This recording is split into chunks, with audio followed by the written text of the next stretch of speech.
व्यवस्था दी है। इसका प्रयोजन ये है कि हमारे लिए भगवान के दर्शन करने से, जिनेंद्र देव के दर्शन करने से हमें अपने दर्शन हो जाते हैं, हमें अपनी आत्मा का स्वरूप मालूम पड़ता है। ये एक इसलिए आवश्यक हो गया है मंदिर, कि मंदिर होने मात्र से हमें अपने अंदर प्रवेश करने का एक द्वार खुल जाता है। जैसे हम अपनी शारीरिक शुद्धि के लिए, शारीरिक संताप को दूर करने के लिए, शरीर की सुरक्षा के लिए, शरीर के स्वास्थ्य के लिए स्नान करते हैं, और वह स्नान करके अपने शरीर के मैल को हम धोते हैं, शरीर को साफ सुथरा करते हैं। तो कभी आपने ये विचार किया है क्या हम अपने शरीर को तो साफ सुथरा कर लेते हैं, कपड़ों को साफ सुथरा कर लेते हैं, यदि घर में कोई गंदगी हो गई है तो उसे हम पोछा लगा करके साफ कर लेते हैं, यदि हमारी दीवारें गंदी हो गई है तो हम उसे भी साफ कर लेते हैं कपड़े से, यदि आपके कोई पहनने के कपड़े गंदे हो गए हैं तो आप उसे भी साबुन से, निरमा से आप वॉशिंग मशीन में डाल करके साफ कर लेते हैं। मेरा उद्देश्य सारे शरीर की साफ सफाई से नहीं है, मैं आपको साफ साफ ये शब्दों में कह रहा हूँ कि आप अपने मन के भीतर, अंदर शरीर के भीतर जो तुम्हारी आत्मा है, जो सबको जान रही है, सबको देख रही है, सबको पहचान रही है, क्या तुमने कभी उस आत्मा पर लगी कालिमा को, आत्मा पर लगी गंदगी को, आत्मा पर लगे पापों को, आत्मा पर लगे कर्मों को धोने के लिए कोई पुरुषार्थ किया है क्या? यदि नहीं किया है तो वो पुरुषार्थ हमारे लिए अपने मंदिरों में जाने के बाद ही हमारे कर्मों को धोने का एक मौका हमारे लिए मिलता है। और समाज में जहाँ मंदिर होते हैं वहां पर कोई ना कोई उत्सव होता है। मंदिर होने से हम जिनेंद्र भगवान के, जिनके दर्शन करके निज का दर्शन करते हैं, जिनका दर्शन निज का दर्शन है, आत्म दर्शन है।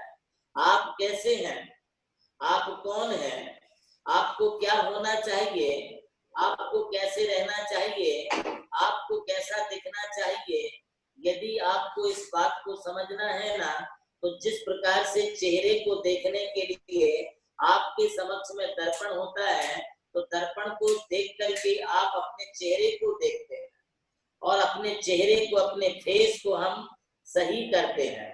इसी तरह से हमें अपनी आत्मा को देखना है ना, तो हमें परमात्मा को देखना पड़ेगा। इसलिए परमात्मा को देखने के लिए हमें कोई मंदिर होना चाहिए, और उस मंदिर में जाकर के फिर हम दर्शन करते हैं, तो हमें निज का दर्शन, खुद का दर्शन हो जाता है। और खुद के दर्शन करने से आत्म स्वरूप हमें मालूम पड़ता है कि मैं वह हूँ जो है भगवान, जो मैं हूँ वह है भगवान। ये अपने को मालूम तब पड़ता है जब अपन भगवान को देखते हैं। तो आइए, मैं आपको नमोकार मंत्र की जाप के लिए बात कर रहा हूँ, और नमोकार मंत्र की जाप के लिए आप अपने नमोकार को घर में बैठ करके जाप करके जितना फल प्राप्त करते हैं, उससे 100 गुना अधिक फल किसी बगीचे में बैठ करके, किसी बगीचे में बैठ करके, किसी पेड़ के नीचे बैठ करके जाप करने में, हमें घर में जाप करने से 100 गुना अधिक फल मिलता है। यदि हम जाप करते वक्त घर में एक माला फेर करके जितना पुण्य प्राप्त करते, 100 माला फेर करके जितना पुण्य प्राप्त करते हैं, उतना फल हमारे लिए बैठ करके, किसी गार्डन में बैठ करके, गप सप नहीं मारने की, जाप मतलब जाप। जैसे कुछ लोग सुबह मॉर्निंग वॉकिंग के लिए जाते हैं, और मॉर्निंग वॉकिंग को जाने के पश्चात गार्डन में एकांत स्थान में बैठ करके योगा करते हैं, कोई लोग सूर्य नमस्कार करते हैं। हम आपको यह नहीं कहते कि आप ये ना करें, आप योगा करें, सूर्य नमस्कार करें, प्राणायाम करें, आप और भी जो आपके लिए आसन करना है वो भी आप आसन करें। किंतु वहां पर यदि आप गार्डन में बैठ के, किसी पेड़ के नीचे बैठ करके यदि एक माला जाप करते हैं, तो आपके लिए 100 माला घर में जपने का पुण्य प्राप्त होता है। अब मैं आगे चलता हूँ, आगे की बात करता हूँ। बगीचे में बैठ कर के जितना जाप करते हैं उससे अधिक जाप आपके लिए किसी नगर के समीप वाले जंगल में जाके, जंगल का मतलब है फॉरेस्ट, आप किसी फॉरेस्ट में जाइए, उस फॉरेस्ट में बैठ करके, जंगल में बैठ करके यदि आप जाप करते हैं तो आपको 1000 गुना फल मिलेगा। मतलब ये है कि घर में 1000 माला फेरने का जितना पुण्य होता है, जंगल में आप 1 माला फेरेंगे तो 1000 गुनी जाप करने का आपके लिए पुण्य प्राप्त हो जाएगा। ये स्थान का अपना महत्व है। आज तक आप सब जैन समाज के लोगों ने इस बात को समझा होगा, चाहे कोई भी समाज के लोग हों, संत साधु महात्मा, ये लोग कभी भी घर में रह करके साधना नहीं करते हैं, ये किसी उद्यान में, किसी जंगल में जाकर के तपस्या करते हैं। हमारे तीर्थंकरों ने भी दीक्षा ली तो किसी न किसी वृक्ष के नीचे बैठ के दीक्षा ली, और वृक्ष के नीचे बैठ करके दीक्षा लेने से केवल ज्ञान भी उनको प्राप्त हुआ, तो किसी वृक्ष के नीचे बैठ करके केवल ज्ञान प्राप्त हुआ है। तो आप इस बात को समझिए कि आत्म सिद्धि के लिए वृक्ष का बहुत बड़ा महत्व है। मैं थोड़ा सा बीच में आपको पर्यावरण के बारे में भी बताना चाहता हूँ। वैसे तो आपके परिवार में 5, 7, 10 सदस्य होते हैं, किंतु आपके लिए ऑक्सीजन नहीं मिलती है, और वो ऑक्सीजन हमारे लिए अच्छे पेड़ों से मिलती है। आपने अपने घर में सब कुछ डेकोरेशन किया है, किंतु घर के सामने ऑक्सीजन मिले ऐसा आपने कोई पेड़ नहीं लगाया है। जिस घर के आजू बाजू में, जिस घर के सामने वृक्ष होंगे, वहां पर ऑक्सीजन बहुत अच्छे तरीके से मिलती रहेगी। हमारे तीर्थंकरों ने इसी प्रकार से जो है जंगलों में दीक्षा लेकर के किसी न किसी पेड़ के नीचे बैठ करके आत्म ध्यान किया है, वहां पर बैठ करके उन्होंने जप किया है। तो ये जप जंगलों में बैठ के, पेड़ों के नीचे बैठ के जाप करने से अपने को 1001 माला फेरने से 1000 जाप करने का, 1000 माला जपने का पुण्य प्राप्त होता है। हम थोड़ा सा और आगे बढ़ते हैं इस बात को लेकर के। आज हमारी जैन समाज के युवा, हमारी जैन समाज के बच्चे अक्सर ये पूछते हैं कि हमारे जो तीर्थ है वो नदियों के किनारे क्यों है, हमारे जो तीर्थ है वो पहाड़ों के ऊपर क्यों है। इसका भी रीजन आप समझ लीजिए, बहुत बड़ा साइंटिफिक रीजन है। नदी का स्रोत जो है जिस प्रकार से निरंतर बहता रहता, निरंतर प्रभावित होती रहे, हमारे लिए नदी के समान निर्मलता हमारे जीवन में आ जाए, हमारा मन, हमारी अंतरात्मा जल के समान पवित्र और स्वच्छ हो जाए, हमारी अंतरात्मा जल के समान निर्मल हो जाए। इसलिए अक्सर हमारे तीर्थंकर महापुरुष जो है वो किसी नदी के किनारे पानी के समीप में बैठ करके तपस्या करते रहे हैं। और यही वजह रही है कि हमारे जो अधिकांश तीर्थ हैं वो किसी न किसी बड़ी नदी के किनारे हैं, और जहाँ बड़ी नदियों के किनारे हैं, बड़े झरने के स्रोत हैं, वहां पर जो तीर्थंकरों ने अपना जप तप सामायिक अपना अनुष्ठान अपनी आत्मा को सिद्ध बनाने के लिए जो पुरुषार्थ किया है वो उनके लिए बहुत अधिक फलदायी हुआ। जो सिद्धियां ग्रस्त लोगों को सैकड़ों सैकड़ों वर्षों में घर में रह करके नहीं हो पाती है, वो सिद्धियां साधु संत मुनि जनों के लिए, तीर्थंकरों के लिए किसी जंगल में, किसी नदी के किनारे, किसी समुद्र के किनारे, किसी पर्वत की चोटी पर, किसी पाषाण खंड शिला पर बैठ करके वो सिद्धियां उन्हें कुछ ही समय में प्राप्त हो जाती हैं। इसलिए नदियों का महत्व बहुत अधिक है। आप किसी तीर्थ पर जाते हैं, यदि तीर्थ के समीप में नदी है तो वहां भी जरूर जाना चाहिए, उसका अपना एक महत्व है। मैं अपने बचपन की बात बताता हूँ। मैं बचपन में अभी भी साधु बनने के बाद भी गया, आचार्य बनने के बाद भी मैं अपने जन्म नगर की ओर बिहार किया था करीब 20-22 साल पहले। तो मैं नैनागिरी गया। नैनागिरी में नदी के किनारे जो है हमारे जो वरदत्त आदि मुनिराजों ने जो निर्वाण प्राप्त किया, मोक्ष प्राप्त किया है, वहां पर उनकी गुफा है, वहां से उन्होंने मोक्ष प्राप्त किया है।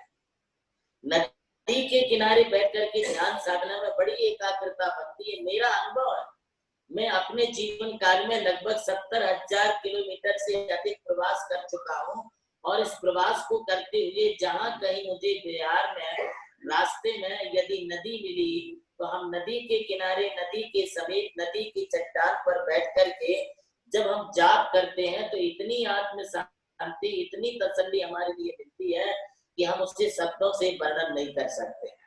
आप कुंडलपुर चले जाइए, आप द्रोणागिरी चले जाइए, वहां नदी है, नदी के किनारे है। आप सिद्धवरपुर चले जाइए, आप बड़वानी चले जाइए, वहां पर नदियों का किनारा है। आप गजपंथा आ जाइए, आप कुंतलगिरी चले जाइए, आप कुंतुगिरी चले जाइए, ये सब नदियों के किनारे बसे हुए तीर्थ क्षेत्र है।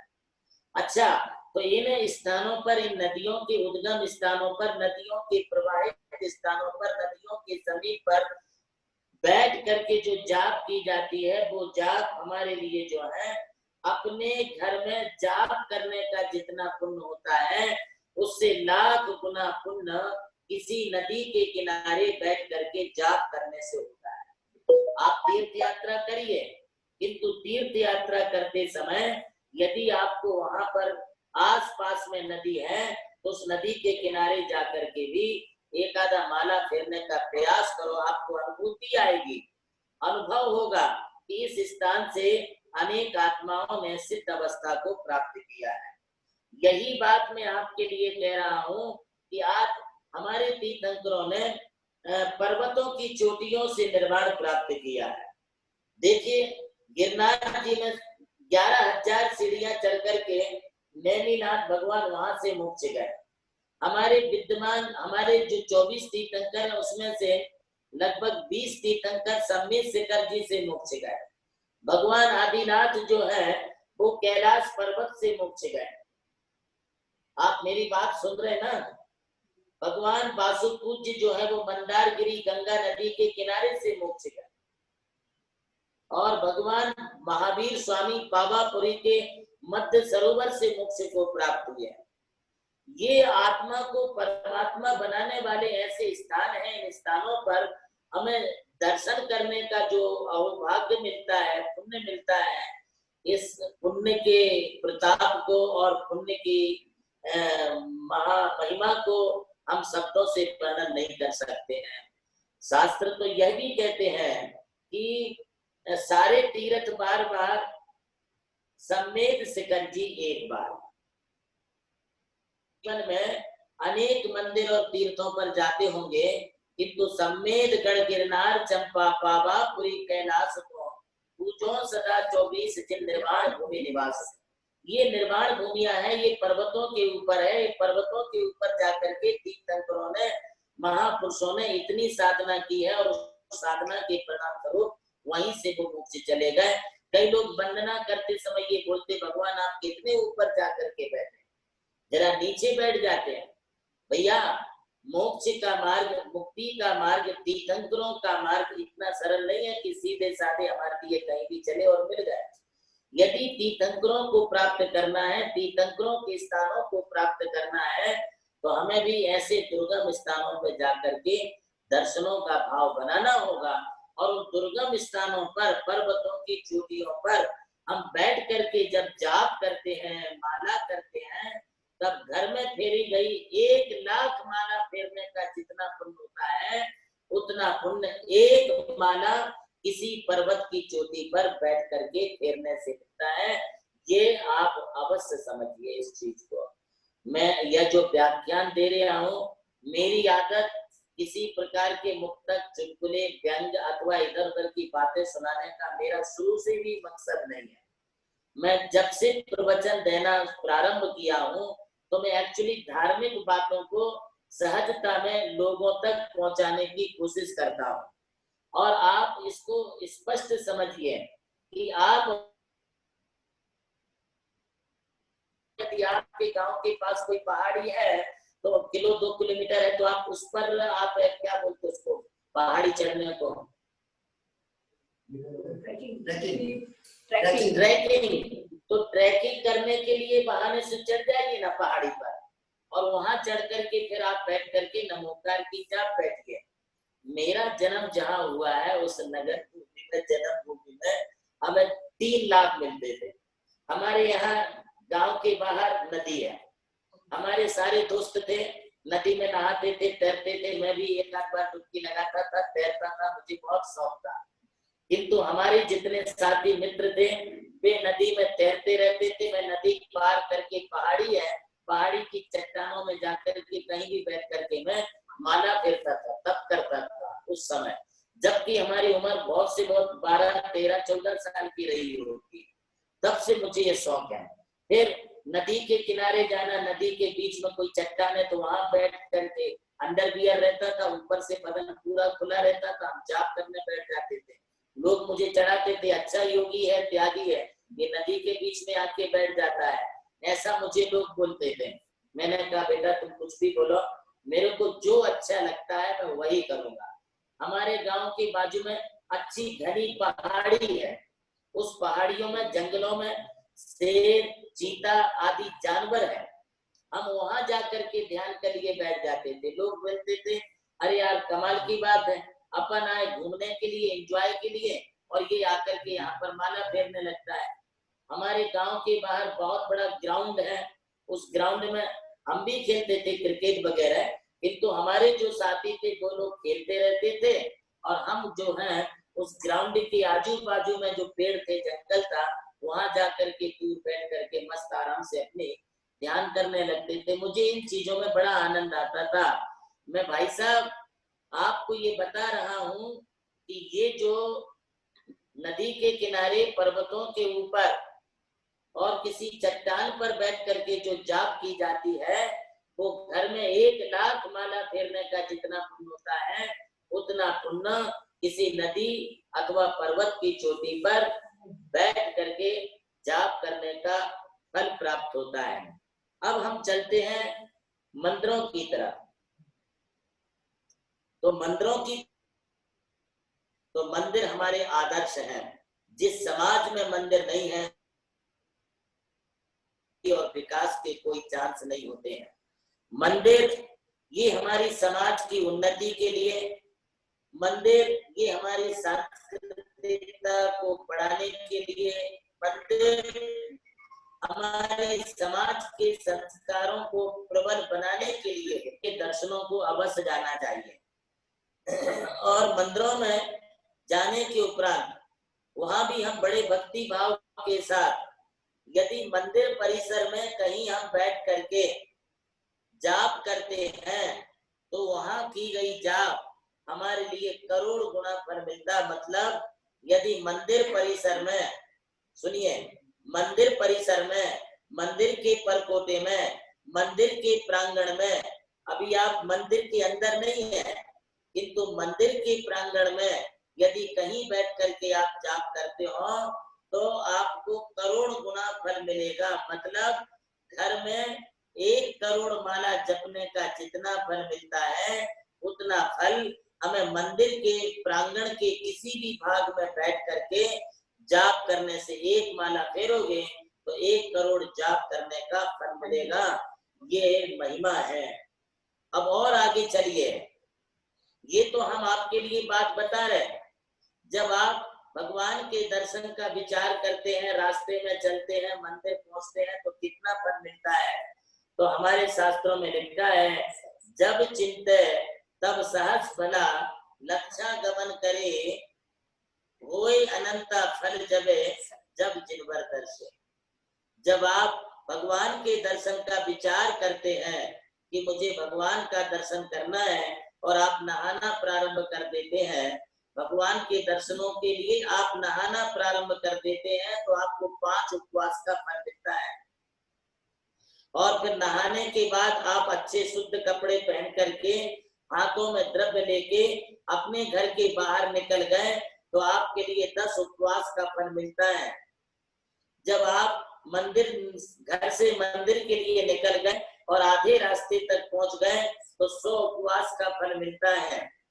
और यदि आप मंदिर के नजदीक पहुंच गए और दूर से आपको मंदिर का शिखर दिखलाई पड़ने लगा और आपने शिखर देख करके हाथ जोड़ दिए, या मान स्तंभ दिखने लगा, मान स्तंभ को देख करके हाथ जोड़ दिए, तो आपको 1000 उपवास का फल प्राप्त होता है।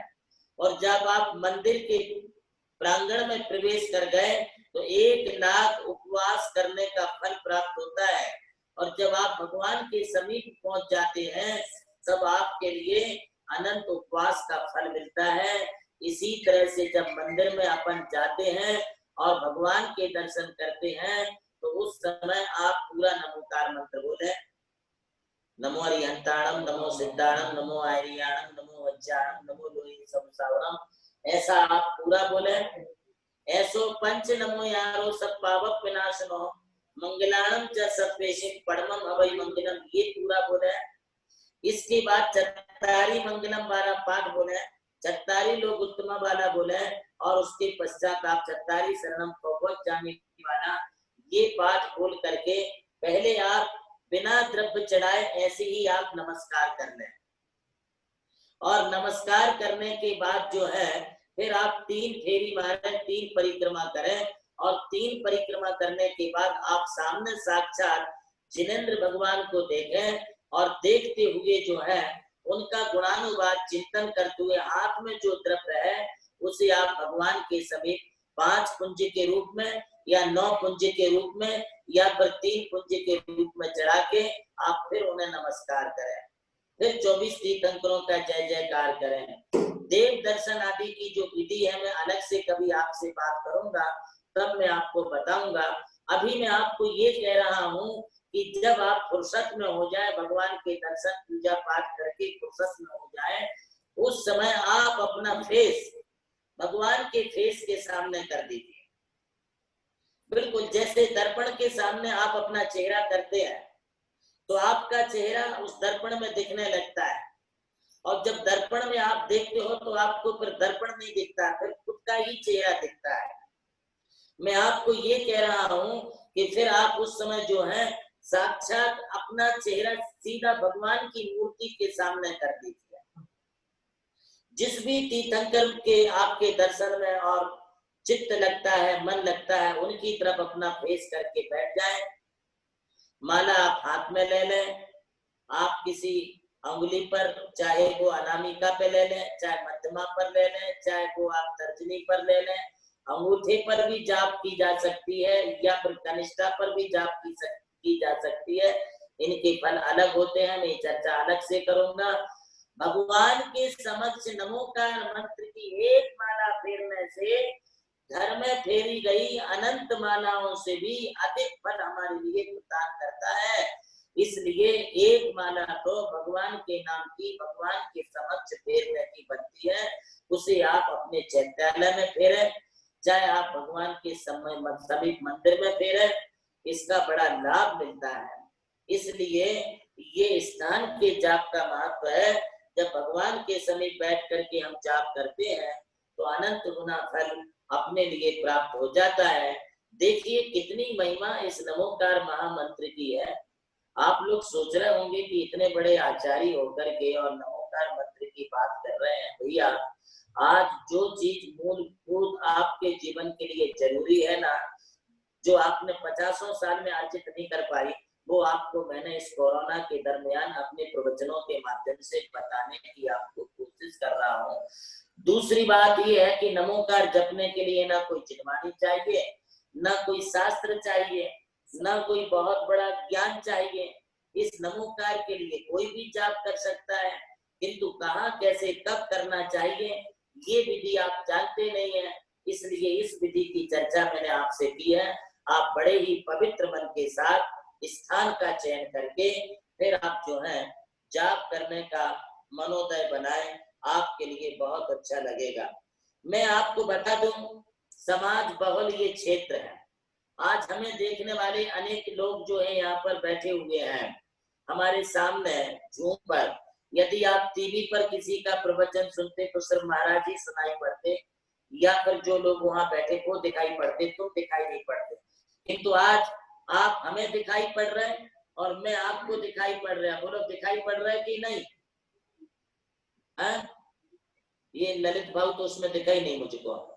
हाँ, ये ललित पाटनी जो औरंगाबाद से है, ये एक ऐसा भक्त है, अभी दिखा नहीं भाव मेरे को, ललित पाटनी। आशीर्वाद। ललित भैया को लाओ सामने, ललित भैया को। हाँ? नहीं नहीं वाला। ये तो बहुत बढ़िया होटा चुन लिया आपने मंदिर का, बहुत बढ़िया, अच्छा काम किया वर्धमान जी। तो मैं आपको ये कह रहा हूँ कि अभी हमारे चातुर्मास की कालावधि शुरू होने वाली है, और चातुर्मास के लिए, चातुर्मास के संयोजक के रूप में मैं श्री ललित भाऊ पाटनी, औरंगाबाद पंडित बाल दिगंबर जैन पंचायत के अध्यक्ष, इनको ये जवाबदारी देता हूँ। पारस जी जरा एक बार उनको मुझे दिखा तो सही। ललित जी अभी शायद नहीं है, इनके साथ थे। ललित ललित भैया है क्या? ललित भैया घर पे है वो? नहीं, घर पे तो नहीं। देखिए, मैं ललित आशीर्वाद देता हूँ, सभी मित्र मंडली सभी समझ जाएं, और ये चातुर्मास का जो है उनके लिए, संयोजक के लिए मैं आशीर्वाद देता हूँ। दूसरी बात, मैं आज इस चैनल के माध्यम से ये कहना चाहता हूँ कि हमारे परम भक्त धुलिया निवासी श्री प्रमोद जी दुलेचंद जी अजमेरा, प्रमोद जी अजमेरा का आज जन्मदिन है, एवं औरंगाबाद से श्री महावीर जी सेठी का भी आज जन्मदिन है।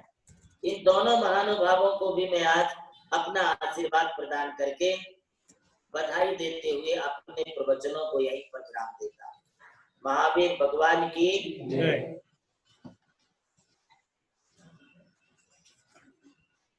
प्रवीण भैया, हाँ एक मिनट। हाँ प्रवीण जी लो। बोलिए परम पूज्य आचार्य श्री देवानंद जी गुरुदेव की जय। है स्वामी, आज के इस प्रवचन की श्रृंखला में आपके अनन्य साधारण भक्त विधायक आदरणीय कपूर चंद जी घुवारा, इनके पुत्र पवन जी घुवारा विशेष रूप से टीकमगढ़ से आज उपस्थित है। उनके लिए भी आप अपना आशीर्वाद प्रदान करें। मैं कुछ जानकारियां यहाँ पर देना चाहूंगा। पहली तो ऐसी कि 15 तारीख तक ही जैनम झूम चैनल के माध्यम से परम पूज्य आचार्य श्री हमें आशीर्वाद प्रदान करने वाले हैं। और जैसा कहा अभी आचार्य श्री ने कि ये जो कोरोना का काल है, 50 साल में जितना काम नहीं हुआ इतना कोरोना के काल में। और सही है आचार्य श्री, क्योंकि वास्तव में हम माला तो जपते थे, लेकिन कैसी जपनी चाहिए इसका कभी अंदाज नहीं। ये सारी बातें आपने बड़ी सुंदर रूप से यहाँ पर रखी है। कल रविवार है, 14 तारीख है, बहुत सुंदर दिन है। और कल समोशरण परम पूज्य आचार्य गुरुदेव गुप्तानंद गुरुदेव का समोशरण आपके घर शाम 7 बजे ही पहुंचने वाला है, क्योंकि कल बहुत सुंदर सुंदर कार्यक्रम होने वाले हैं, जिसमें 108 परिवारों द्वारा विशेष रूप से गुरुदेव की महाआरती की जाएगी। तो वो 108 परिवार कृपया सुन ले, जो भी आरती करेगा वो परिवार सुन ले। जो पुरुष है उनको सफेद वस्त्र परिधान करने हैं, और जो महिला है उन्हें एक तो पीले रंग की साड़ी या लाल रंग की साड़ी परिधान करके आपको महाआरती में सम्मिलित होना है। परम पूज्य गुरुदेव के आशीर्वाद हमारे लिए प्राप्त होंगे, और मुख्य महाआरती करता रहेंगे परम पूज्य गुरुदेव के प्रति अनन्य साधारण भक्ति रखने वाला व्यक्ति, क्योंकि साइकिल से जीवन की शुरुआत की और आज खुद का चार्टर्ड प्लेन लेकर के बैठे हुए हैं, ऐसे आदरणीय संजय कुमार जी सुगंचन जी का परिवार, ये परिवार कल गुरुदेव की महाआरती करने का सौभाग्य प्राप्त करेगा। जब भी संजय भैया से बात करते हैं, गुरुदेव वे कहते हैं कि साइकिल का पैडल मारते मारते गुरुदेव ने भक्ति की मार्ग दिया, और आज मैं इस मुकाम पर पहुंचा हूं। जी हाँ, औरंगाबाद ही नहीं, अभी तो समूचे भारतवर्ष में एक जाना माना बिल्डर बोल के संजय भैया को देखा जाता है। दूसरी बात, कल परम पूज्य गुरुदेव के प्रति अगाध श्रद्धा रखता है, और जब अपनी कला को प्रदर्शित करने का प्रारंभ करता है तो परम पूज्य गुरुदेव देवानंद गुरुदेव के चरणों में अपना मस्तक रख करके उसका प्रारंभ करता है। ऐसे जैन संगीत की धड़कन रुपेश जी जैन कल की विशेष प्रस्तुति कल के कार्यक्रम में यहाँ पर रहेगी। शाम में 8:30 बजे, ये सारे कार्यक्रम संपन्न होने के बाद शाम 8:30 बजे धमाकेदार धार्मिक शो रहेगा। और कल भैया बात तो ऐसी है, 15 तारीख तो गुरुदेव ने अंतिम बोल दिया है कि मैं 15 तारीख तक ही आपको इस झूम चैनल के माध्यम से, हमको पारस को भी कहना पड़ेगा और परम पूज्य आचार्य श्री के लिए सबसे ज्यादा हमें निवेदन करना पड़ेगा कि नहीं आचार्य श्री, ये तो हमारे लिए बहुत पुण्य का समय है कि आप जैनम झूम चैनल के माध्यम से हमको आज दिखाई दे रहे हैं। और आज की अगर बात करते हैं तो आज आरती होगी चेन्नई से, जो करने का सौभाग्य प्राप्त कर रही है पुष्पा बाकलीवाल। और आज की सुंदर भजन की प्रस्तुति मध्य प्रदेश में जिनकी आवाज गूंजती है, ऐसे एडवोकेट दिनेश जी जैन विशेष रूप से यहाँ पर भजन प्रस्तुत करेंगे। आइए मैं थोड़ा सा आपके बीच से चलता हूं, क्योंकि मुझे पता है आपको परम पूज्य गुरुदेव को कुछ प्रश्न पूछना है, कुछ चर्चाएं उनसे करनी है। आइए परम पूज्य गुरुदेव से चर्चा करने के लिए, प्रश्न पूछने के लिए मैं निवेदन करूंगा भारत जी लोहाड़े वे कृपया सवाल लें। प्रवीण भैया, शायद आपने आचार्य श्री गुप्तीनंद जी का आरती का ले लिया, खुद आपके बोलने में शायद चूक हुई है। कल आरती महाराज जी की है। नहीं, देवनंदी जी। हाँ चलो ठीक है, क्षमा चाहता हूँ। हाँ, मुझे किसी का फोन आया था, कुछ गलती हुई है बोले। ठीक है, ओके, चलो ठीक है। आज का प्रश्नोत्तर की मालिका हम शुरू करते हैं। जो भी महाराज श्री से प्रश्न पूछना चाहता है वो मोबाइल के राइट हैंड कॉर्नर में मोर नाम का एक बटन है, उस बटन पे क्लिक करे तो वहां रेज हैंड नाम का एक बटन आएगा, उसे क्लिक करे। जो हैंड रेज करेगा उसी को सवाल पूछने का मौका दिया जाएगा। एक के बाद एक सबको मौका देंगे। मैं सबसे पहले मौका दूंगा प्रवीण जी जैन। हाँ जी प्रवीण जी बताइए, अनम्यूट कीजिए प्रवीण जी अपना फोन। हमारे गुरुदेव का स्वास्थ्य और रत्नात्रय निरंतर बहुत अच्छा चलता रहे, उसके लिए हम कौन सी जाप करें? रोज नमोकार मंत्र की माला फेरो, मैं खुश रहूंगा जी। नमस्ते गुरुदेव, खुश रहेंगे। बहुत बहुत आशीर्वाद जी। नमस्ते। अगला प्रश्न है अर्चना कासलीवाल।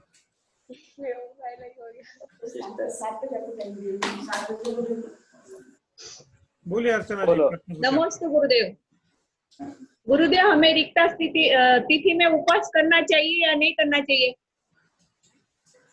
देखिए, उपवास करने के लिए कोई तिथि वाली बात नहीं है। यदि आपको ऐसा कोई नियम नहीं है तो आप किसी भी तिथि में उपवास कर सकते हैं।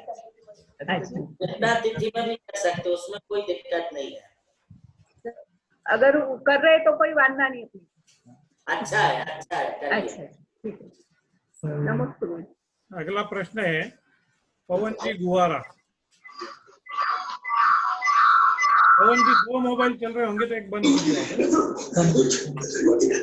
गुरुदेव नमोस्तु गुरुदेव। मैं गुरुदेव, मेरा निवेदन है, अभी आप प्रवचन में द्रोणगिर नैनागिर का संस्मरण याद करा रहे थे और नदी और पहाड़ की बात बता रहे थे, तो मेरे को आज याद आ गई है। जब मैं प्रथम बार 14 फरवरी को, आज से 7 साल पहले, नमोकार तीर्थ की भूमि में जा रहा था, तो मेरे को मनमाड़ से चांदवाड़ पहुंचा, और चांदवाड़ पहुंचने के बाद वहां के दो संतों ने बताया कि आपके गुरुदेव ने राम टेकरी पर एक तीर्थ बनाया जा रहा है। गुरुदेव, मैं चाहूंगा कि राम टेकरी पर जो तीर्थ बना है उस टेकरी का क्या महत्व? दोनों बात हो जाएगी।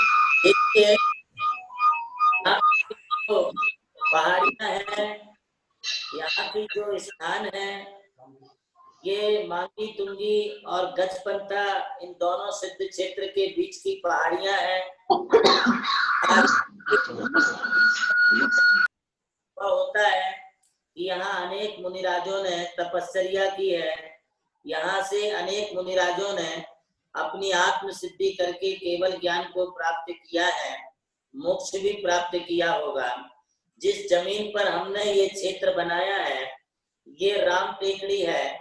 जब रामचंद्र जी अयोध्या से दीक्षा लेकर के निकले और विहार करते हुए जब मांगी तुंगी जा रहे थे, तो इस टेकड़ी पर अनेक मुनिराजों के साथ उन्होंने यहाँ पर तपस्या की, और फिर यहाँ से तपस्या करते हुए आगे विहार करके तुंगी की चोटी से उन्होंने मोक्ष प्राप्त किया। तो ये जो भूमि है, ये बहुत ही पवित्र एवं मुनि साधु संत तपस्वियों की रज से पवित्र हुई है। इसलिए ये अंतरात्मा की आवाज और इस धरती का पुण्योदय एवं 500 साल के इतिहास में कभी यहाँ पर हल नहीं चला। ये जमीन देवभूमि के नाम से रखी गई थी, और इस देवभूमि राम टेकड़ी पर ये नमोकार तीर्थ की रचना होने का एक ऐसा योग था, इसलिए ये तीर्थ यहाँ पर हो गया। प्रश्न है सिद्धि का चला। नमस्ते महाराज जी, नमस्ते। आपके दो फोन चालू होंगे, एक फोन बंद कीजिए। महाराज जी, भगवान जी मोक्ष जाने के बाद शिला पे क्या करते हैं? बेटा देखिए, संसार में सुख है कि दुख है? दुख ही दुख है। और जो मोक्ष जाते हैं तो सुख है। तो जब पर मोक्ष में पहुंच जाते हैं तब वे आत्मा वहां पर अनंत काल तक सुख ही सुख का अनुभव करती है। सुख नाम की कोई चीज नहीं है। वहां का दर्द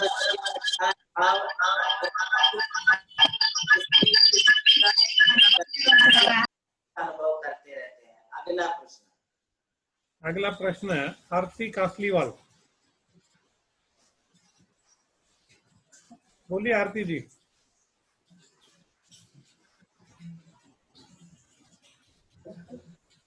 कनेक्ट नहीं हो पा रहा है। अगला प्रश्न ले रहा हूँ सुरेंद्र जी गंगवाल। इनका भी नेटवर्क का प्रॉब्लम है। अगला प्रश्न ले रहा हूँ हेमंत जी पांडे। बोलिए हेमंत जी, आशीर्वाद बोलिए, प्रश्न पूछिए। महाराज जी, पॉपुलेशन बढ़ रही है, जैनों की पॉपुलेशन कम हो रही है, तो सारी आत्माएं पाप कर रही है।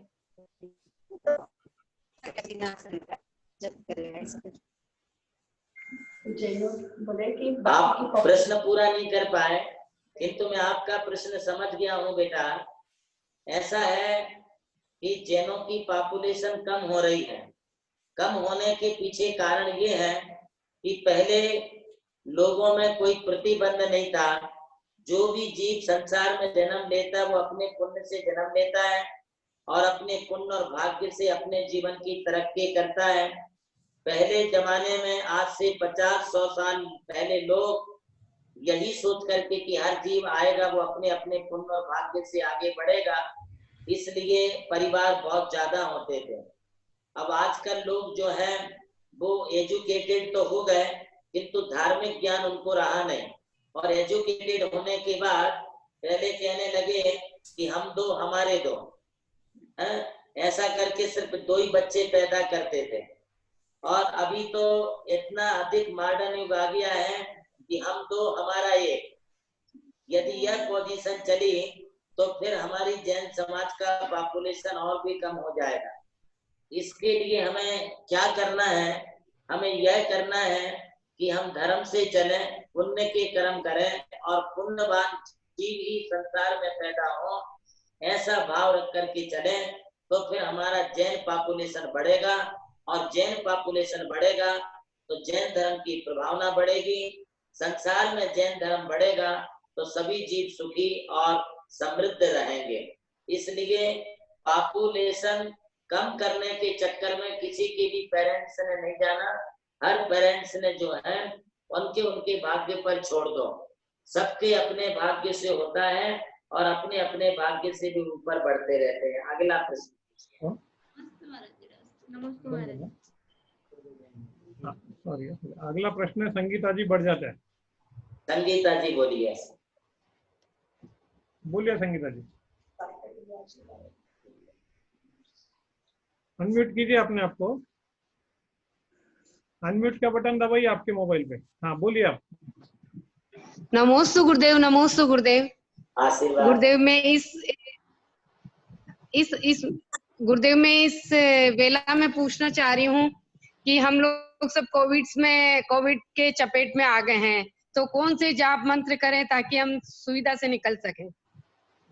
संगीता जी, आपको हाँ जी एवं आपके पति श्री अशोक जी बड़जात्या साहब को और आपके बाकी परिवार के लोगों को भी मेरा आशीर्वाद है। आप कोरोना से मुक्त हो जाएंगे, आपको बिल्कुल भी फिक्र करने की जरूरत नहीं है। आप तो नमोकार मंत्र की मन वचन काय से जाप करो एवं घर में रह करके शांति अथवा भक्तम्बर विधान करो। ऋषि मंडल का भी आप विधान कर लो, आपकी बीमारी ठीक हो जाएगी। आप बिल्कुल अच्छे होकर के हमारे पास आ जाएंगे दिवाली तक। अगला प्रश्न है प्रदीप जी गंगवाल। नमस्ते गुरुदेव, नमस्ते गुरुदेव, नमस्ते गुरुदेव। हाँ बोलिए बोलिए बोलिए आप। नमस्ते गुरुदेव, आवाज आ रही है मेरी? आ रही है आप। आवाज आ रही, बोलिए। अच्छा गुरुदेव, जैसे आपने कहा कि भगवान के समक्ष सामने बैठकर हम जाप कर सकते हैं, तो प्राय यही समझ सुनने में आया है कि पूर्व दिशा या उत्तर दिशा के मुख कर ही जाप करना चाहिए, चाहे आप घर में हो, चाहे मंदिर में हो, चाहे जहां भी हो, पूजा पाठ, आराधना, अभिषेक सभी पूर्व और उत्तर दिशा के मुख कर ही करना चाहिए। जी मैं बात समझ गया हूँ जी। मैं आपको बता दूं, दिशाओं का ध्यान अपने घर पर अथवा बाहर कहीं है तो रखना चाहिए। मंदिर समोसरण का प्रतीक होता है और समोसरण में चारों दिशाएं हमारे लिए शुभ फलदायक हो जाती हैं। जब हम इन महान महान महान पुण्य आत्माएं परमात्माओं के समक्ष जब बैठते हैं तो उनका फेस भली ईस्ट अथवा नॉर्थ फेसिंग हो, किंतु अपना फेस जो है वो बंद पड़ गया, बैटरी गई उसके।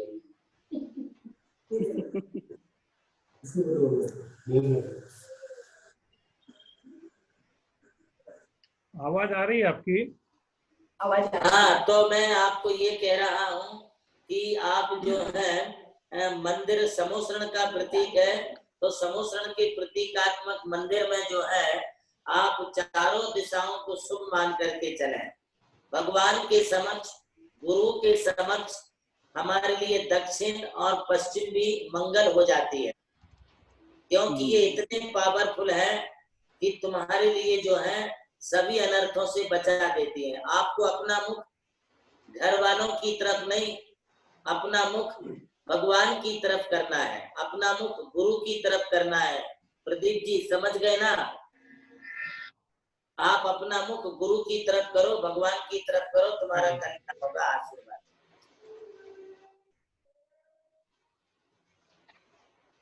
आता नहीं, आता संपलं।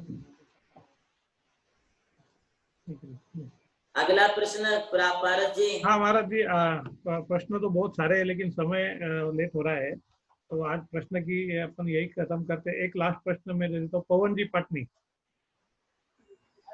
बोलिए पवन जी। नमस्ते गुरुदेव, नमस्ते गुरुदेव, नमस्ते। आशीर्वाद भैया। मेरा गुरुदेव ये है कि जैसे आपने बताया कि मंदिर में भगवान के दर्शन करते हुए अनंत उपवास का फल मिल जाता है, तो जो उपवास नहीं कर पाते हैं, जो जैसे कमजोर यानी जिनका सर दर्द होता है एकासना करने में, उपवास करने में, और फिर भी जबरदस्ती उपवास करते हैं, तो वो करना उचित है या नहीं? नमस्ते। देखिए ऐसा है, प्रारंभ में ऐसा लोगों को जिनको अभ्यास नहीं होता है, उनको कभी चक्कर आना, जी मचलाना, पित्त भड़क जाना, माथा भारी हो जाना, वीकनेस लगने लगना, ये शुरू में ऐसा होता है। तो उनको शुरुआत में उपवास की बजाय एकासन से अपनी प्रैक्टिस शुरू करें और एकासन करके वे जो है पहले शुरुआत करें। उसके बाद जो है वो फ्रूट्स लेकर के उपवास करने की कोशिश करें। उसके बाद जो है मात्र पानी लेकर के करें और फिर बाद में पूरा निरंकार निर्जला उपवास करने के लिए वो प्रयत्न करें। तो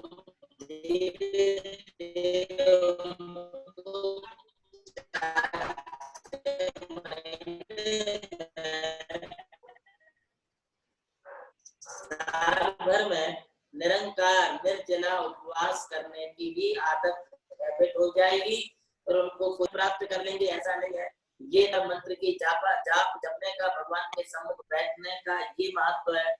जब हम अकेली नमोकार मंत्र की जाप करें तो इतना फल मिलता है, तो हम उपवास करके करेंगे तो कितना फल मिलेगा। उपवास करके यदि हम नमोकार की जाप करें, उपवास व्रत नियम आदि करके यदि हम भगवान का देव दर्शन पूजन अभिषेक करें तो उसका फल उससे भी और अधिकम। जैसे दूध मीठा होता है, किंतु दूध में शक्कर डाल दी तो और मीठा, उसमें थोड़ी सी केसर डाल दी तो और मीठा, उसमें थोड़ा सा जो है अपना ड्राई फ्रूट्स का मसाला डाल दिए तो और मीठा। अरे मिष्टम अधिकम अधिकम, जितना उसमें गुड़ डालो उतना वो मीठा जाता है। इसी प्रकार धार्मिक क्रियाओं को, जाप आदि को पूजा अभिषेक पूर्वक, उपवास पूर्वक, तप पूर्वक करोगे उतना अधिक फल मिलेगा। बहुत बहुत आशीर्वाद करो। आज का सवाल जवाब का दौर यही खत्म करते हैं। मैं प्रवीण जी लोहाड़े से निवेदन करूंगा वो आगे की कार्रवाई करें। आइए, चर्चा समाधान यहाँ पर संपन्न हुआ है। वास्तव में बहुत लोग परम पूज्य गुरुदेव के सामने अपनी जिज्ञासा को रखना चाहते हैं, लेकिन समय की भी अपनी गरिमा होती है। आइए, आज के आरती का सौभाग्य जो प्राप्त कर रहे हैं, मैं उनके बारे में पहला थोड़ी सी बात कर लूं, क्योंकि गुरुदेव चेन्नई के लिए वर्षा योग के लिए उनका प्रवास हो रहा था और चेन्नई गवर्नमेंट ने स्टार्टिंग में गुरुदेव को सीधा सीधा चेन्नई में प्रवेश नहीं करने का ऐसा कहा गया था, क्योंकि दिगंबरत्व को यहाँ पर प्रवेश नहीं दिया जाएगा, ऐसी चर्चा चेन्नई के प्रशासन में हो रही थी। लेकिन गुरुदेव ने कहा कि मैं प्रशासन के लोगों से बात करूंगा। वहां के मुख्य सचिव आदि लोग वहां पर पहुंचे। जो लोग, मैं पुनः कहूंगा कि गुरुदेव को चेन्नई में नहीं आने देना चाहते थे, वो लोग गुरुदेव के सामने हाथ जोड़ करके खड़े रहे और गुरुदेव का चेन्नई में प्रवास हुआ। मुझे ऐसा लगता है कि ये संत ऐसा था कि कई सालों के बाद, कई वर्षों के बाद नग्न मुनियों का विहार, नग्न मुनियों का प्रवास चेन्नई तमिलनाडु में हो रहा था और जिसमें इस बाकीवाल परिवार का बहुत बड़ा योगदान रहा था। उनके करकमलों से आज आरती हो रही है। उससे पहले मध्य प्रदेश की एक सुंदर आवाज एडवोकेट दिनेश जी जैन परम पूज्य गुरुदेव के प्रति अपनी भक्ति द्वारा, अपने भजन द्वारा उनके चरणों में भक्ति समर्पित करना चाहते हैं। मैं एडवोकेट दिनेश जी जैन के पास चलता हूं और उन्हें निवेदन करता हूं कि वे अपनी भक्ति परम पूज्य गुरुदेव के श्री चरणों में समर्पित करें। आरती आज पुनः हमारी वैशु दीदी गाएगी, उससे पहले दिनेश जी जैन। आवाज आ रही है? आ रही है जी। परम पूज्य आचार्य भगवान श्री देवनंद जी गुरुदेव को मेरा बारंबार नमस्ते। आदरणीय वैशाली दीदी जी को वंदना और श्री जमनालाल जी हपावत, नीलम जी अजमेरा, बाबू भाई गांधी, पारस जी लोहाड़े एवं सभी स्क्रीन पर मौजूद सभी लोगों को मेरा सादर जय जिनेंद्र। परम आदरणीय पवन जी गुवारा जी को भी मेरा सादर जय जिनेंद्र। तो देखिए, ये जो महासभा ने ये झूम चैनल के माध्यम से गुरुदेव और हमारे बीच की दूरी को इतना कम कर दिया है, उसको लेकर के मुझे कुछ ये कंप्यूटर मतलब भजन की लाइनें तो कुछ और मैंने लिखी थी, लेकिन उसको कुछ फेर बदल करके मैं गाने की कोशिश कर रहा हूँ। आप उसको ध्यान दीजिएगा। सजा दो घर को मंदिर सा, गुरु भगवान आए, लगे स्क्रीन भी ऐसी, ये जो कंप्यूटर की स्क्रीन है ऐसी लग रही है जैसे कि यही मंदिर हो गया। तो गुरुदेव हमारे को साक्षात यहाँ पर दर्शन दे रहे हैं कि लगे स्क्रीन भी ऐसी, गुरु साक्षात आए हैं। सजा दो इस कंप्यूटर को, गुरु भगवान आए हैं। लगे स्क्रीन भी ऐसी, गुरु साक्षात आए हैं। गुरु भगवान आए हैं, गुरु भगवान आए हैं, गुरु भगवान आए हैं, गुरु भगवान आए हैं, गुरु भगवान आए हैं। बड़ी आई मेरी आंखें देख कर अपने गुरुवर को, बड़ी आई मेरी आंखें देख कर मेरे गुरुवर को। बड़ी प्यासी थी ये अखियां मेरे गुरुवर के दर्शन को, बड़ी प्यासी थी ये अखियां मेरे गुरुवर के दर्शन को। सजा दो घर को मंदिर सा, गुरु भगवान आए हैं।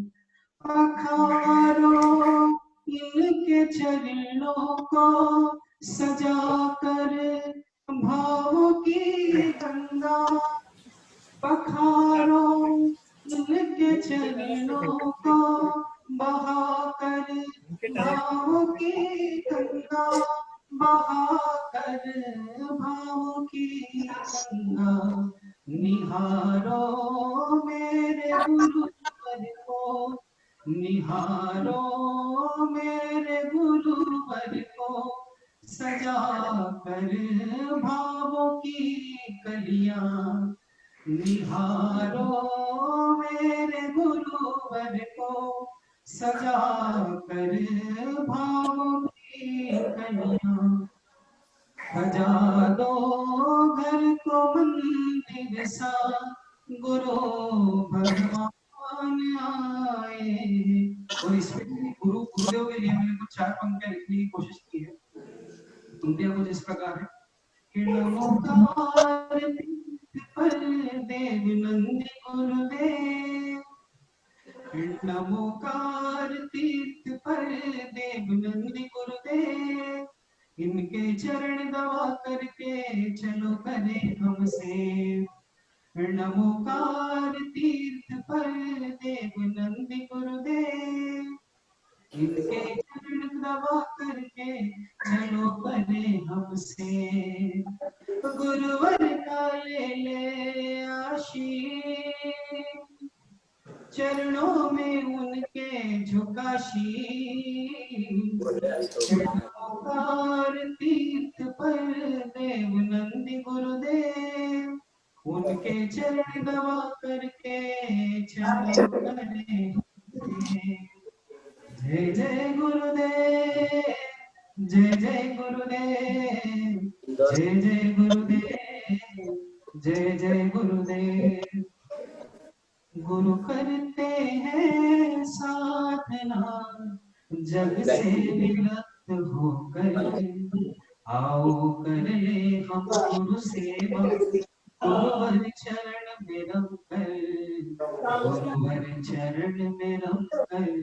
गुरु करते हैं साधना जग से विरक्त होकर। आओ कर ले हम गुरु सेवा, गुरुवर चरण में रम कर। गुरुवर चरण में रम कर। बहुत सुंदर दिनेश जी। बिछोना धरती शयन करते, ना ओढ़नी है ना ही बिछोना धरती शयन करते। रात्रि शयन। बहुत बहुत बढ़िया दिनेश जी। दिनेश जी बहुत सुंदर भजन आपका ये रहा है। मैं आपसे निवेदन करूंगा कि थोड़ा सा समय का भी ध्यान हमको रखना है। आपका बहुत बहुत धन्यवाद। बड़े सुंदर अंदाज में परम पूज्य गुरुदेव के प्रति आपने श्रद्धा यहाँ पर समर्पित की है। मैं पुनः एक बार, कल रविवार का दिन है, उसके कार्यक्रम आपके सामने पुनः रख दूं। परम पूज्य सारस्वताचार्य देवनंदी जी गुरुदेव का समोच्चरण कल शाम 7 बजे हमारे घर आएगा, इसका सबको ध्यान रखना है। कल 7:30 नहीं, 7 बजे ही समोच्चरण आएगा। कल परम पूज्य गुरुदेव हमें आशीर्वाद प्रदान करेंगे। उससे पहले कुछ पंक्तियां हम सुनेंगे रुपेश जी जैन टीकमगढ़ से। उसके बाद गुरुदेव हमें रूबरू होंगे, हमें आशीर्वाद प्रदान करेंगे और उसके बाद पुनः एक बार हमारे चर्चा का समाधान होगा और आरती होगी, महाआरती होगी। उस महाआरती में 108 परिवार नहीं अपितु जितने भी लोग यहाँ पर गुरुदेव के प्रवचन को सुन रहे हैं, वे सारे लोग उस आरती में सम्मिलित होंगे। और आरती में सम्मिलित होते हुए पुरुषों ने शुभ्र सफेद वस्त्र पहनने हैं और महिलाओं ने पीले कलर की साड़ी या लाल रंग की साड़ी पहननी है। मैं पुनः एक बात कह दूं, कल विशेष रूप से सबके लिए कुछ न कुछ आशीर्वाद के रूप में एक बिल्कुल शानदार सा गिफ्ट मिलने वाला है। वो क्या है वो कल ही पता चलेगा। इसलिए आप सभी लोग कृपया तैयार रहिए कल 7 बजे के लिए। और कल मुख्य आरती करता रहेंगे हमारे संजय कुमार सुगंजन जी कासलीवाल। ये सारे कार्यक्रम संपन्न होने के बाद 8:30 बजे धमाकेदार धार्मिक गेम शो हमारे लिए यहाँ पर रहेगा। आइए चलते हैं। परम पूज्य सारस्वताचार्य देवानंद जी गुरुदेव के महाआरती को निवेदन करता हूँ। परम श्रद्धेय परम वंदनीय ब्रह्मचारी वैशाली दीदी से वे आरती को संपन्न कराएं। और आरती कर रही है चेन्नई से सौभाग्यवती पुष्पा बाकलीवाल, परम पूज्य गुरुदेव के प्रति सदैव समर्पित भक्ति। आइए। जय परम पूज्य आचार्य गुरु प्रज्ञाश्रमण श्री देवानंद जी महाराज की जय। आचार्य संख्या की जय। आंटी आप ही बोलो आज आरती। जय जय गुरुवार भक्त पुकारे आरती देवानंद जी की पाद मिल न सजावे, गुरुवर के चरणों में नमन, के चरणों में नमन।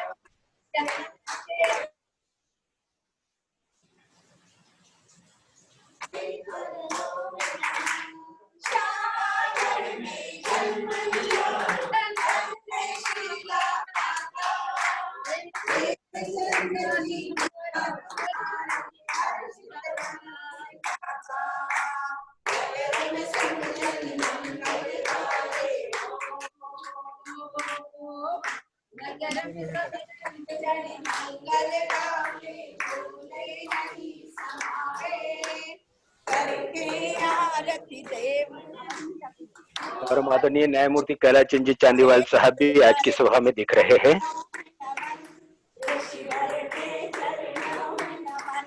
यतिवर के चरणों में नमन, सूर्यवर के चरणों में नमन।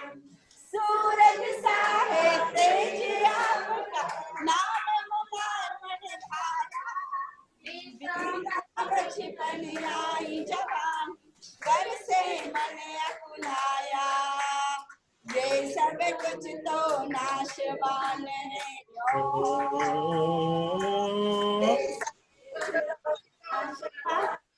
भाव विराग जगावे, करके मिलन से जावे।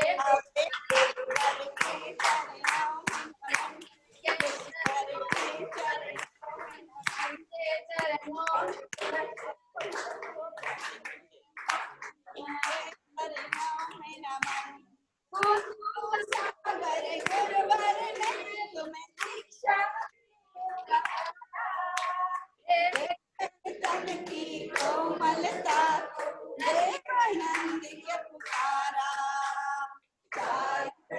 पर चढ़ गए गुरुवर चारित्र रथ पर चढ़ गए गुरुवर, मुक्ति मार्ग आरती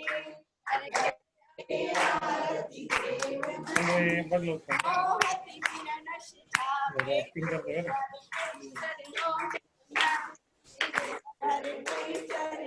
में नमन,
अन्य को में नहीं कहा हमारे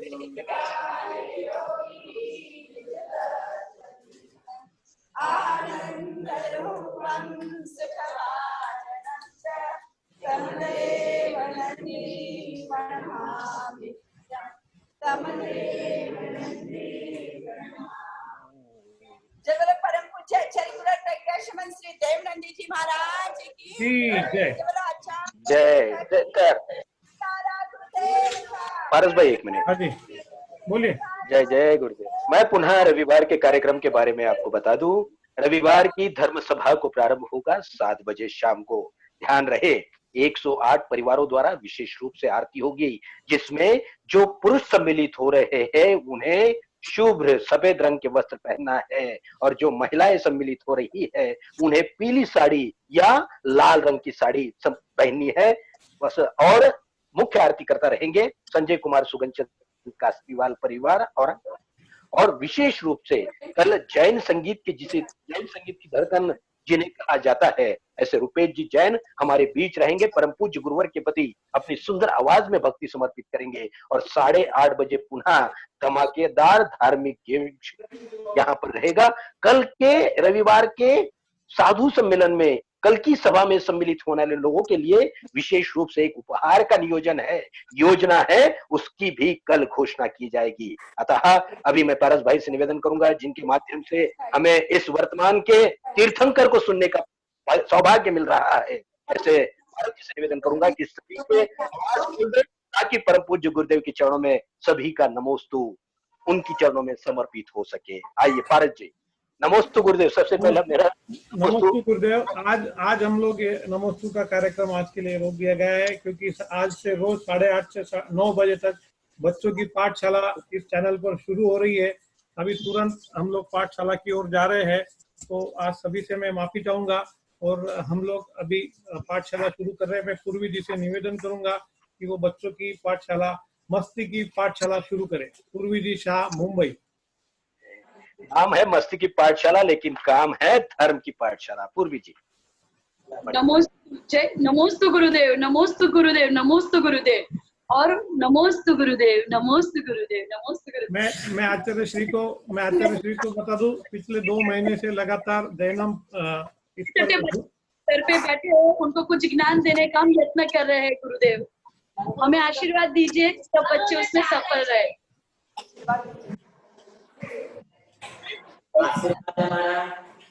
हाँ गुरुदेव, नमस्ते गुरुदेव। एक बार फिर से